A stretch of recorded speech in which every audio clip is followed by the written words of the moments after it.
day on your number one radio experience. You can count on Eagles 102.3 FM.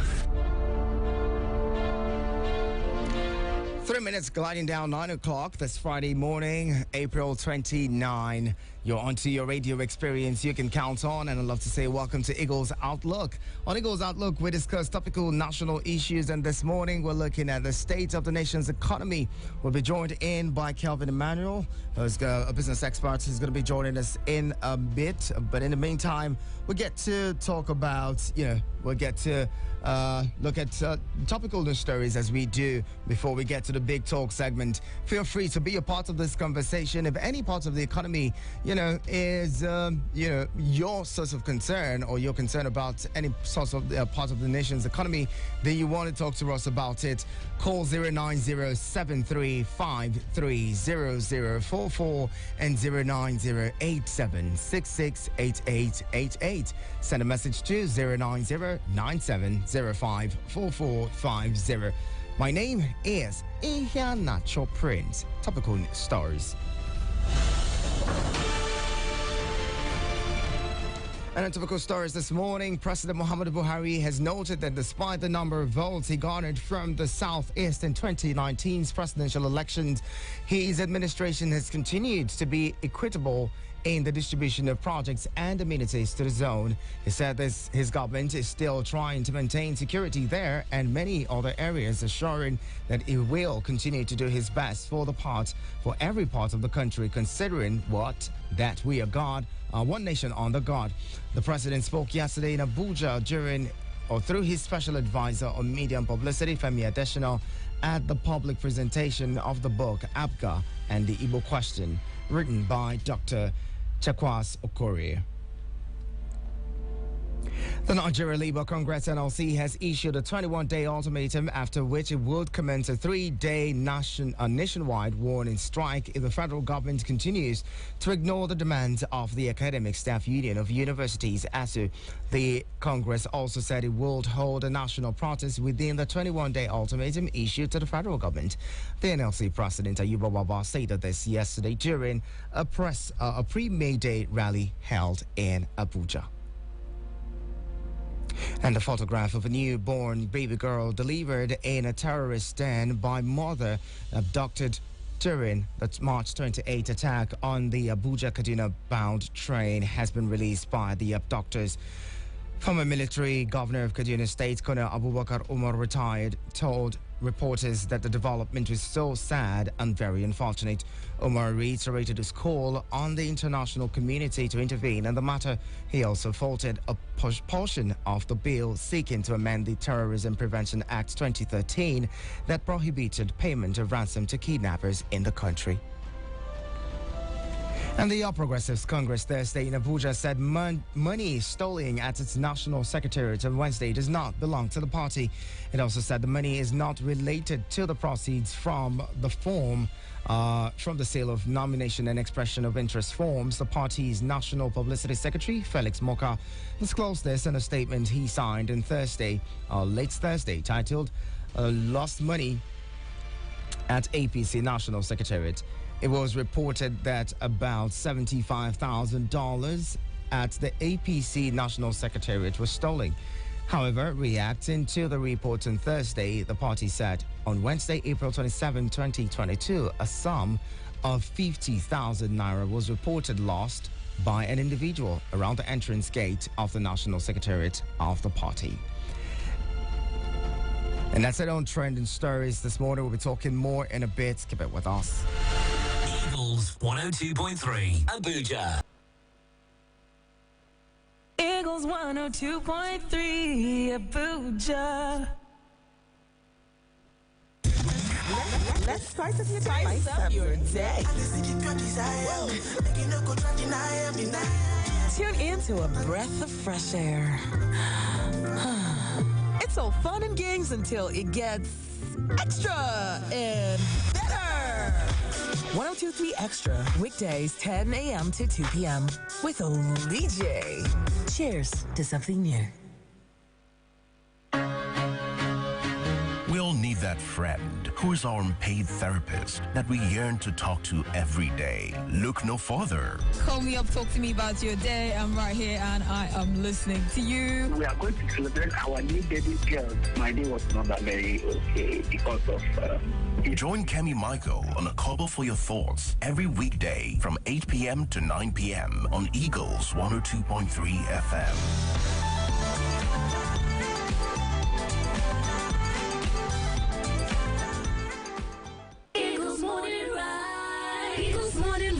With The time is 13 minutes gliding down, 9 o'clock on a Friday morning like this. It's Eagles Outlook, and today we're talking the state of the nation's economy. My guest is Kelvin Emmanuel, CEO Dairy Hills. He's a business expert joining us this morning to let us in on, some of his thoughts on the state of the economy. You too can be a part of the conversation if there's any part of the economy that you're most concerned about. Because people have said almost all parts of the economy is suffering at the moment. Let us in on your thoughts. Call 090-7353-0044 and 090-8766-8888.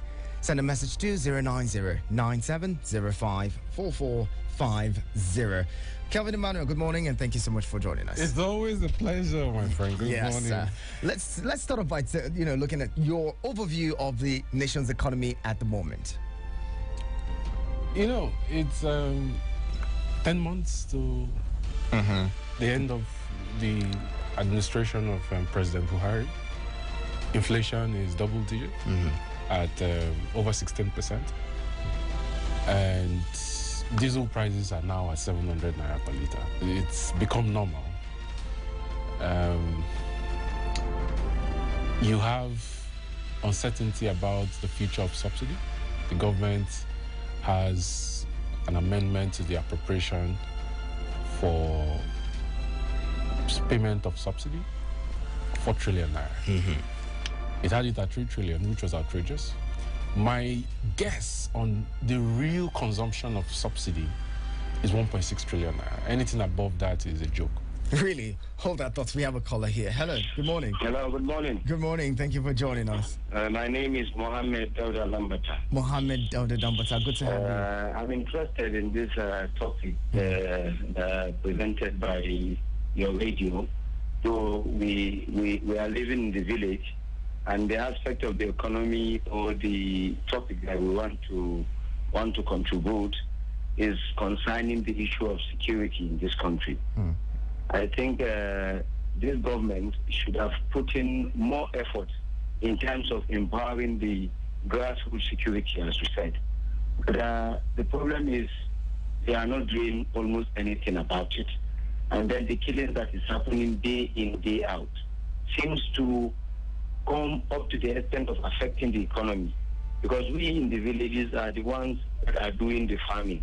And when we farm, we have to take them to market.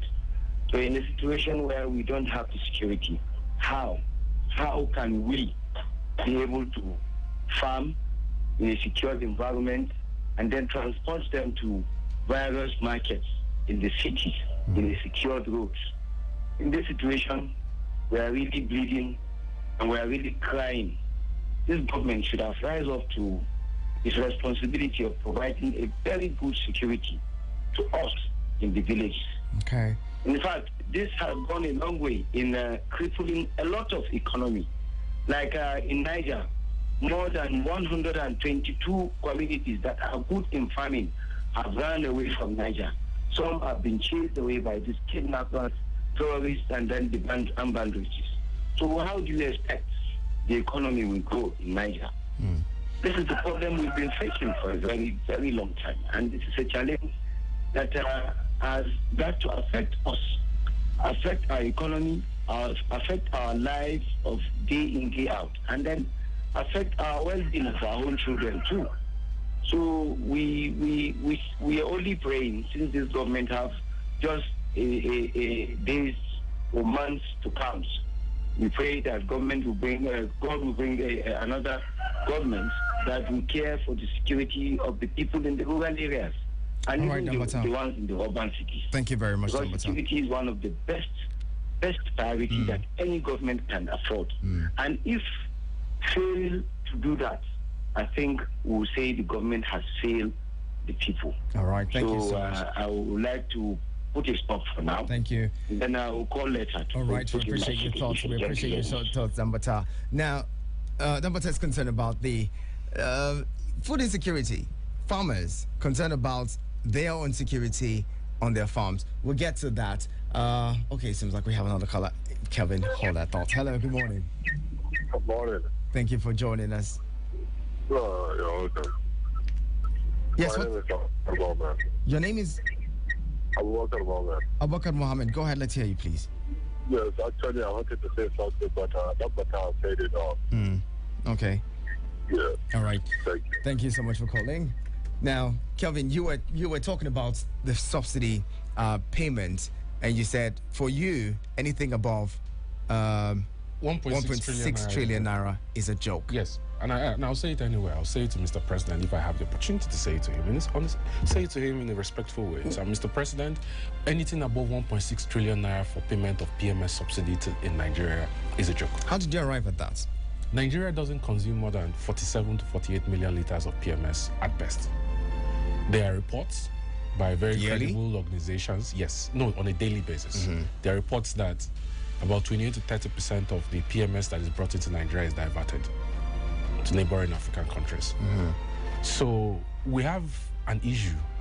In fact, one of the members of the House of Rep, they called for adoption of reading for a bill that is currently before the National Assembly on taking offshore conformity assessment on imported PMS away from the current regulatory agency to standard organizations of Nigeria to test for everything from the level of methane, the level of benzene, the level of octane, to determine the quality load of PMS. Because it is my view that the PMS that is consumed in Nigeria, which is a separate topic entirely, is not the same with the PMS consumed in Europe. You can't use the PMS that is imported into Nigeria. It's not allowed in Europe. It doesn't meet up with conformity assessment standards on the level of octane and the level of sulfur in the petrol. And when you look at petrol, at 4 trillion naira for subsidy payment, 4 trillion naira is 25% of the budget for 2022. So it means that a quarter of your budget is going into subsidy payment. I don't believe it. Absolutely. If the president says that the real consumption for subsidies 4 trillion, they should provide empirical evidence. They should provide data from Nigerian Customs Service. They should provide data from the Road Safety Corporation. They should provide data from Vehicle Licensing Office. They should give us data that shows that the number of generators imported and used has increased. That's doubled within 12 months, which is impossible. It's impossible. What do you use fuel for? You use fuel for generators, you use fuel for cars, you use fuel for tricycles, you use fuel for motorbikes. And it's just PMS we're talking about. We're not talking about diesel generators or diesel cars. Give us empirical data. If you don't give us empirical data, what are we talking about? We're not children. Interesting. Hello, good morning. Hello. Yes, good morning. Good morning. Who's joining us? Yes. My name is Abdul, I'm calling from Cuba. I didn't get your name. Abdul, and I'm calling from Cuba. Abdul, good to have you. Yes. Go Am ahead, I on to please. the live program? Yes, you are. Go ahead, let's hear you. Yes, I will say God bless the guest in the studio because I just tuned into the program and the little I've heard, I was able to listen to the last two callers. I can say this program is a wonderful program. Kudos to you people in the studio. Thank you. You know, each time I remember I'm in Nigeria, my brother, let me be candid with you, I cry inside of me. Because what is happening in Nigeria presently, like they say on the street, they say Nigeria is a place where anything and everything goes. And I want to agree with those that say it. Look at what we are suffering in this country. Our ASU students are at home.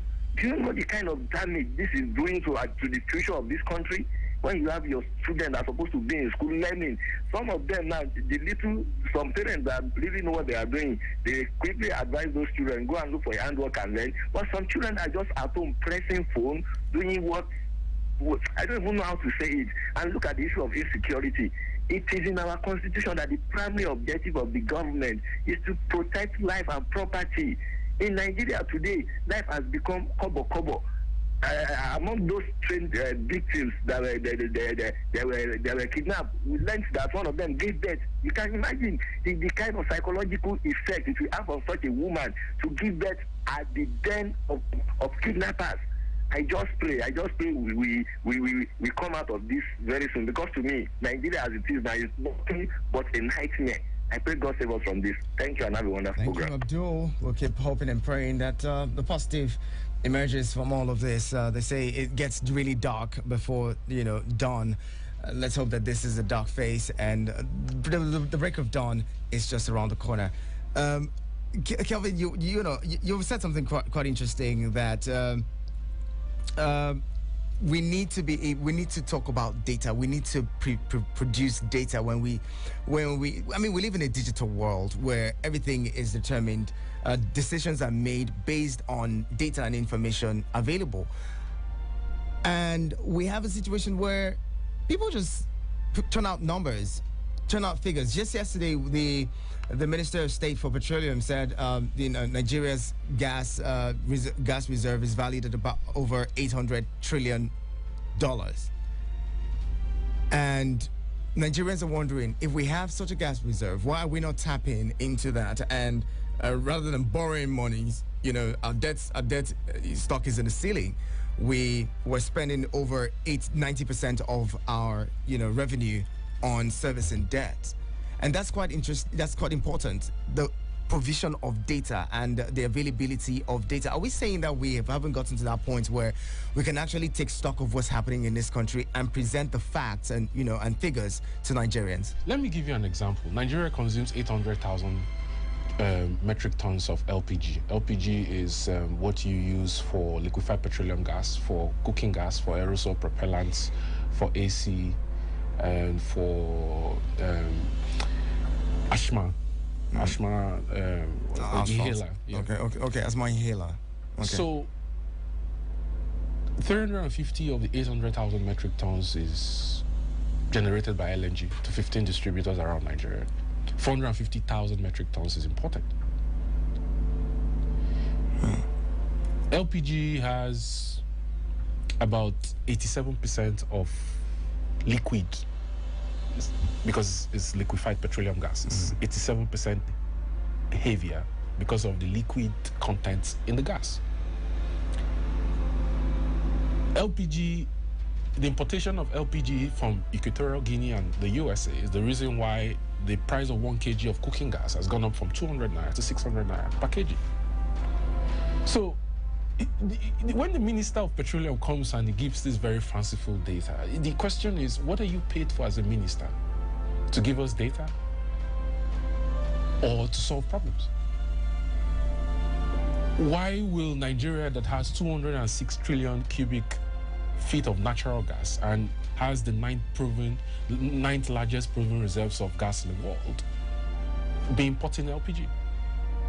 Why will Nigeria, at the point when Germany just yesterday finally decided to place an embargo on Russian oil or Russian gas, why will we have a point now when there is an opening for Nigeria to take advantage, where Europe is moving away from gas, where the Prime Minister of Italy, Mario Draghi, is on a gas diplomacy tour? He went to Algeria, the EU delegation came to Nigeria. Why do we have deficit in our budget when Qatar sold $50 billion in gas in a year? Why do you have deficit in your budget? What do you need to fund your budget? You need $40 billion to fund your budget, and you're having to borrow 6 trillion naira from that figure. You're having to borrow $15 billion to fund your budget. There is a deficit of 6 trillion naira at a time when you can easily pipe gas to Europe, at a time when you can easily create pipeline infrastructure around Nigeria to ensure that companies can adopt piped natural gas, compressed natural gas with gas generators to power their businesses because the price of diesel has gone up. Why do you have a situation where fertilizer prices are high, despite the fact that you have quite a number of blending companies like OCP, like Golden Fertilizer owned by Flour Mills of Nigeria, like Notori, like Indorama, and most recently Dangote. Now, out of the 3 major components of fertilizer, you have ammonium nitrate gas, which is nitrogen, you have phosphates, you have potassium. Nigeria has only one of the 3. Yeah, it needs phosphates, it needs potassium. Why will the Minister of Petroleum not sit down and say, how can we create like a bilateral pact to ensure that we have supply of potassium and phosphates from Morocco, from Central Africa, to see that Nigeria becomes the largest producer and exporter of fertilizer in the world? What is the Minister of Petroleum? What's his job? He's there to solve problems. He's there to create a medium and long-term framework for how the NNPC can generate money for the Nigerian government as an independent private entity and as a JV partner in production sharing contracts with companies. That's his job. You have a situation where there's 200,000 barrels of oil theft in the Niger Delta, which is coordinated, by the way, consistently. When you say coordinated, what do you mean? It's coordinated because you can't have consistent pilfering of the nation's major oil revenue earner on a daily basis without rogue actors. Because I was reading a story where you know, the Nigerian Navy says, oh, we arrested, or we have in our possession over 200 liters of crude oil stolen and blah, blah, blah. And the question is, why haven't we seen the vessels that move these oils? Why haven't we seen people arresting, those people who actually steal the oil? These oils are sold in the international market at less value. Why don't we see the vessels that move them? Why haven't we arrested those people? To be fair to Mr. President, to be fair to President Buhari, I have to, because it looks like, oh, he hasn't done anything good. That's not true. To be fair to him, President Buhari has spent more money and has actually bought more artillery and ammunition for the Nigerian armed forces, the Navy, the Air Force, the Army, than his predecessors since the country went back to civilian rule, to be fair to Mr. President.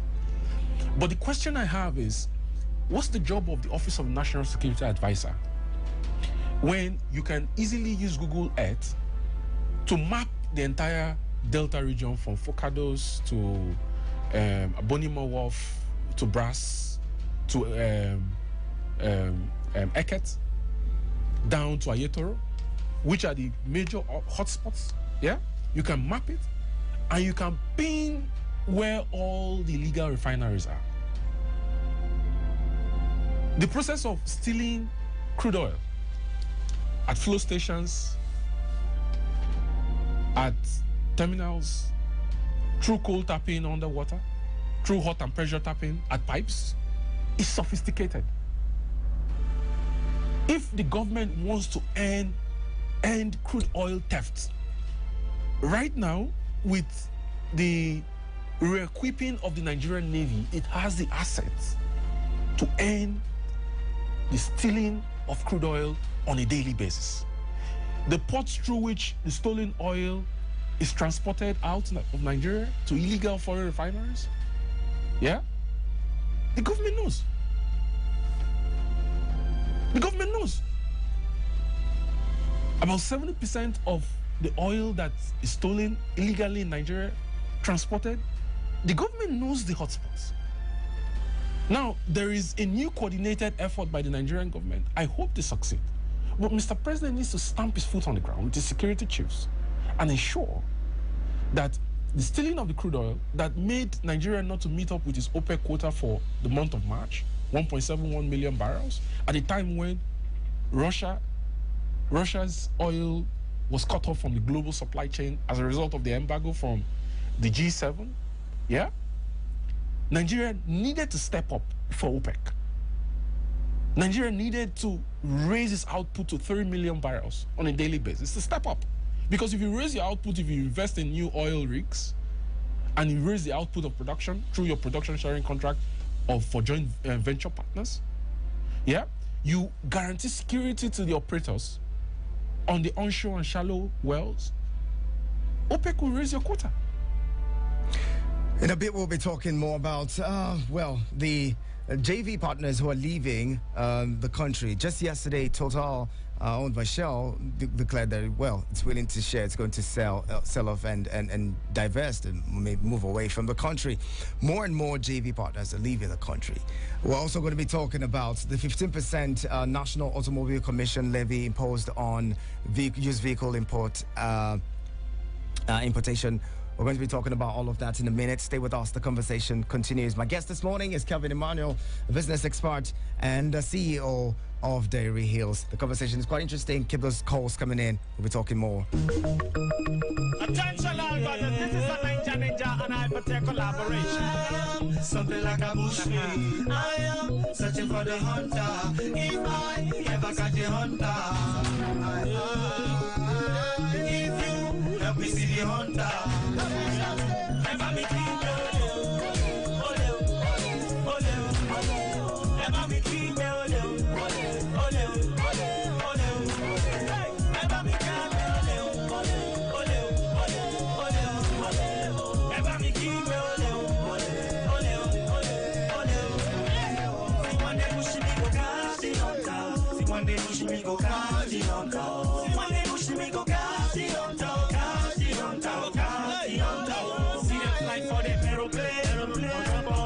People maintain, I don't tire to the explain. You will never talk, say they complain. No, but I like to power. Everywhere just like no power.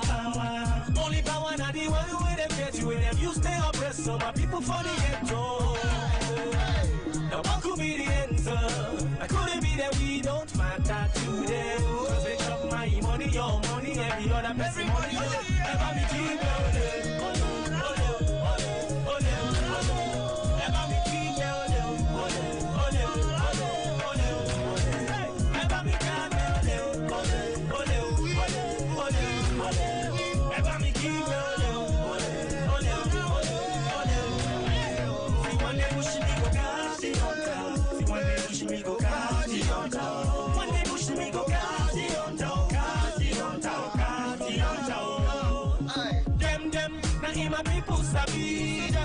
everything about the body. Them, now my people sabi. Everybody must know somebody to go. Them, now my people sabi. Everything about the body. Them, now my people sabi. Everybody must know somebody to go. They let them papa know. They let them mother know. They let my people know. They got them to know.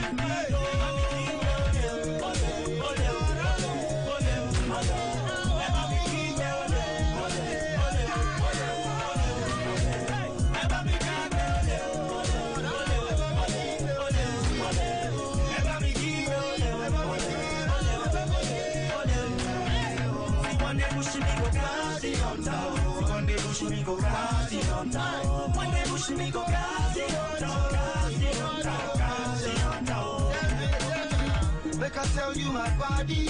You see this life is very funny. Some people hustle for the money. Some people them own to the journey. See, like my team also. If you never feel this pain, then go my sorrow. If you never see it before, I will tell you it's a lie. Cause it's everywhere that you look and what you see is what I saw. That's why I table all this matter on the floor. If I tell you say about me keep it, even thief go they follow, go they shout all hey, who be the thief, who be the guy? Who be the push me and who be the hunter? Who gonna say you only pass for the man? Who gonna say for thief and I be the master? If you tip it today, tomorrow you go be no thief no more. If you tip it today, tomorrow you go be no thief no more. If you tip it today, tomorrow you go be no thief no more. If you tip it today, tomorrow you go be no thief no more.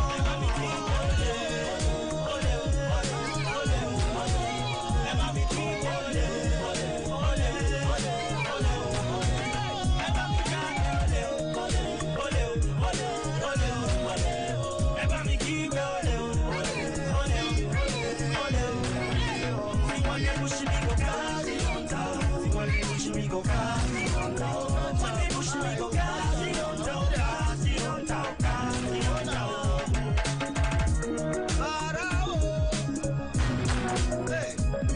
up. So done. I know it's what to do. Since the time is on, I saw the bushman go take confuse the hunter inside the bush. Now they will come catch themselves.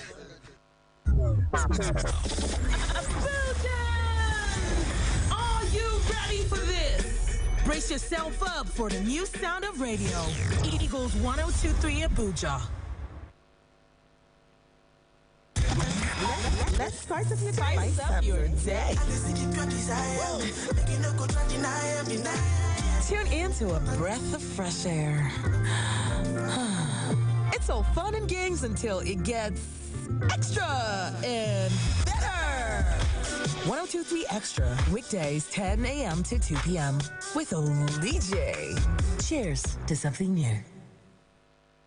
Eagles Morning Rise. Eagles Morning Rise with Prince. Thank you for staying with us on the conversation this morning. We're talking the state of the nation's economy. My guest is Kelvin Emmanuel, public intellectual, business expert, and Diary Hill CEO, joining us this morning. Be a part of this conversation.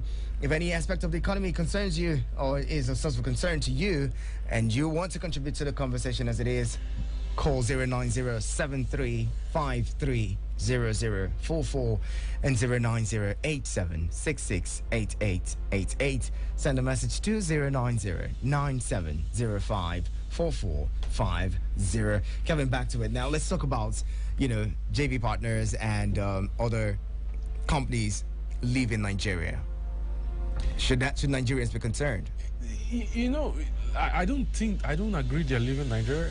Shell selling off some of its onshore and shallow water assets to TNOG, the consortium led by Tony Lumelu. Is it divesting away from the trouble associated with onshore assets? Onshore assets basically are assets that are located on land, and that comes with all the petroleum host community clauses. And if you notice that Shell exiting came at the eve of the president assenting to the new petroleum industry bill, which is now an act, and the petroleum host communities bill, which is now an act. So it's expected. It's just a way of them shedding off all the litigation and communal clashes and the risk that goes with, producing onshore in communities where they have to pay bribe to militants and thugs to be able to work, where their workers are subject to all kinds of risk of kidnap and harassments and threats on a daily basis. And then the risk of oil spill, all the issues that come from oil spill. Last year, remember, the Ogoni community won a landmark court decision, and Shell had to pay them 45 billion naira, to the Kisi Trust Fund. So it's expected. I don't think it portends any signal that the IOCs are leaving Nigeria. That's completely not true, because the companies still operate their offshore assets, deep offshore inland basin assets, DOIP. So it's not any cause for concern, really. I think people have made too much fuss about it, and it's also time for Nigeria to be able to begin to plan. It's what I call the change of the global order and how it affects the country. And I'll tell you why I said this. The Russian invasion of Ukraine has completely divided the global order. The hegemony that the US government has over the global economy. Israel made a decision a week ago to divest $200 billion of its foreign reserves to the People's Bank of China. Yeah? Because Israel realizes that China is on a mission and is getting close to overtaking the U.S. economy. The U.S. and China are global economies. So Russia basically splitted the world into two. Saudi Arabia, the UAE is leaning towards China. Israel is leaning to the U.S. Israel is a strong diplomatic partner of the U.S., but it moving away from the U.S. to China is a sign that so many countries, the Central Bank of Nigeria put $1 billion in the yuan as reserves, meaning that over the next 10 years, the yuan is increasingly going to become a global reserve currency. And it will break that dollar backbone over the world. Now, the point I'm trying to make is it's time for Nigeria to begin to plan for a post-oil economy. It's time for the government to sit down, Federal Executive Council to sit down and draw up a 30, 40-year long-term economic framework on how Nigeria can survive outside of crude oil. It's time for you to plan an economy that is built on gas. It's time for you to plan an economy that is built on agriculture and manufacturing. I remember at the Qatar Economic Forum in 2021, Aliko Dangote was speaking, and he said that they asked him, they said, what are the two most viable sectors you see in Nigeria? And he said agriculture and manufacturing.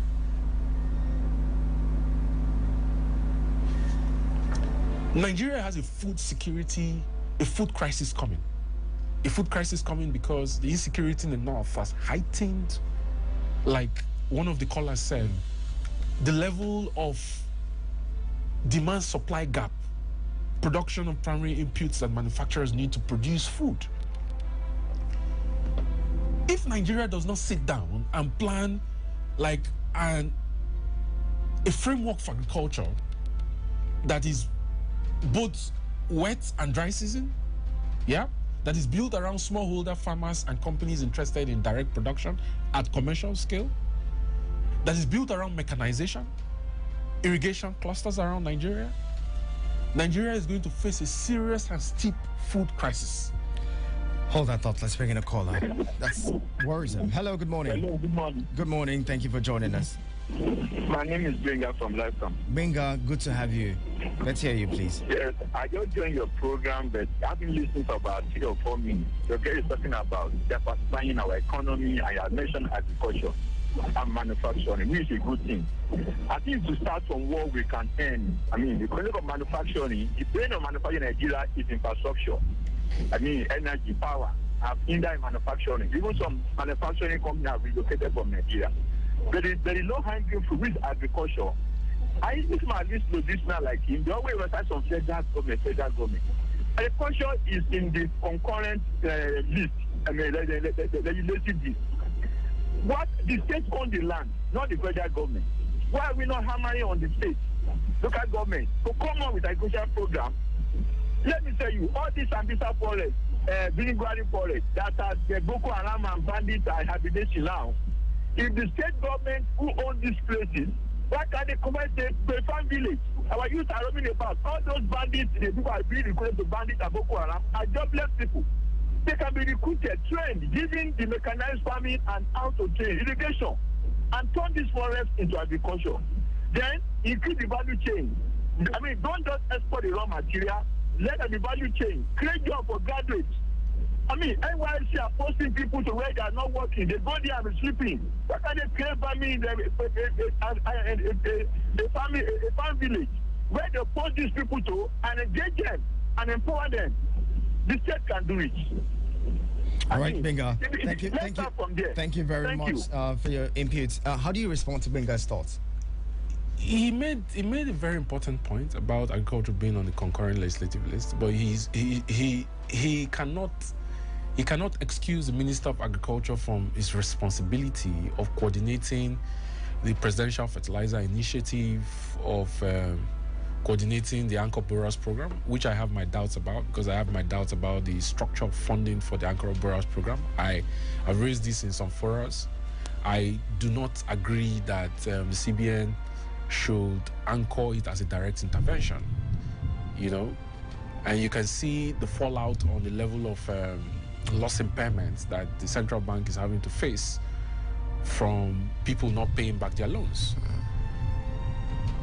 And interestingly, a few weeks ago, I talked about these points of the Minister of Agriculture making a proposal to the Federal Executive Council that instead of give out 10,000 naira trader money or 20,000 naira in their social investment programs and all of that, why don't you ask the federal government to give you 100 billion as a Minister of Agriculture and say, you know what, we're going to buy 1,000 units of tractors, combined harvesters, and all the attachments, boom sprayer, all the attachments that goes with those tractors necessary for land preparation. Yeah, we're going to use the other 45 billion to build irrigation clusters in the north and in some areas in the south, because typically the south has more rainfall than the north. And we're going to farm all year round instead of rely on wet season alone, which we're coming into right now. And we're going to do like a partnership with large manufacturing companies that need input. They need soybean, they need maize, they need cassava, and the likes of them, sorghum, in such a way that the equipment can be managed by companies. They go in, they provide land preparation services for smallholder farmers. There are 14 million farming households in Nigeria, 14 million. So the quickest way to raise Nigerians out of poverty is agriculture, but not hoe and cutlass agriculture, mechanized agriculture. We're going to give them hybrid seeds. For example, the local maize seeds that farmers plant yields about 1.6 to 1.8 metric tons per hectare. The hybrid seeds yields from like 5 metric tons to 10 metric tons per hectare. You can imagine the leap in output. We're going to give them chemicals. We're going to give them fertilizers. Yeah? When they produce and harvest, we're going to deduct the costs of the inputs we gave them from their harvest. And go again. You quadruple the output of food production in Nigeria and you create jobs. So I agree with what he said. What I don't agree with is him excusing the Minister of Agriculture from his role and responsibility as a Minister of Agriculture. I don't agree with that. Well, one last one as we go in 1 minute. Let's talk about the customs levy, 15% going on, where the importers are saying, look, we can't do this. The customs agents are saying, we don't want this. This is not helping. It's not going to help the economy in any way. To be honest with you, I don't see why the government is raising levy, is raising it as a means of getting revenues to plug the shocks, the deficit in the budget, when it's gone up to raise the subsidy payments from 1.6 trillion naira to 4 trillion naira. Why will he raise levy? Because paying subsidy is like flushing money down the drain. In 1 minute also, the borders are fully open now. What do you make of this? Is it a political move, or were there any gains achieved from the closure of the borders for about 4 years now? People hold very strong sentiment on this because a lot of people's businesses were destroyed. I sympathize with them. But you can't take away the fact that the level of smuggling at the borders is on an astronomical scale. So my advice for the federal government would be for them to equip the Nigerian customs with the tools it needs to curb smuggling, but keep the borders open. That would be my advice for them, to equip them with the cars, with the ammunitions, with the trackers, with the gadgets, the command center it needs to monitor the borders effectively. All right, Kelvin Emmanuel, business expert, Diary Hill CEO, as well as public intellectual. I'd like to add that to you. Thank you so much for talking with us this morning. And to our callers, thank you very much for being a part of the conversation this morning. We appreciate your time, your thoughts, and all to the program this morning. We really say thank you to Dembata, thank you, Abubakar, Mohammed, Abdul, Benga, and to every other person who tried to reach us but couldn't because the conversation had to go on also in the studio. Thank you so much. So you who sat back to listen, you are our MVP. We really appreciate you. Coming up shortly is business news, and right after that, Oli J takes over on 102.3 Extra. My name is Ihe Nacho Prince. Have yourself a very splendid long weekend.